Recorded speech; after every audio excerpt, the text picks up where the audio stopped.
Gubernur Jawa Tengah, Ganjar Pranowo jatuh dari sepeda sehingga harus menjalani operasi Minggu 6 Februari 2022. Ganjar terjatuh dari sepeda saat goes pagi di kota Semarang, Jawa Tengah. Ganjar memang kerap kali goes di akhir pekan untuk memantau tempat-tempat yang berpotensi kerumunan sembari menyapa masyarakat. Kepala Bagian Humas dan Protokol Pemprov Jawa Tengah, Agung Kristianto membenarkan kabar jatuhnya Ganjar.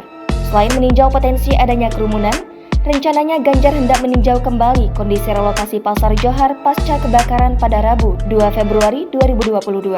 Namun, dalam rute perjalanannya saat melewati daerah sekitar Krokosono, sepeda Ganjar bersenggolan dengan sepeda rekannya sehingga terjatuh.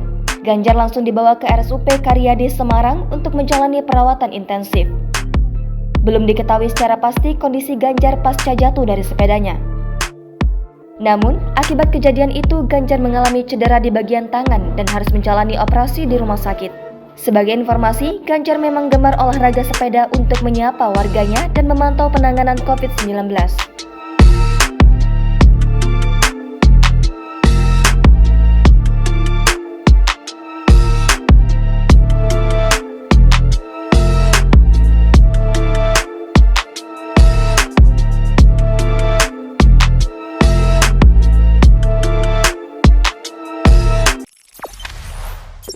Jangan lupa subscribe, share, komen, dan like ya.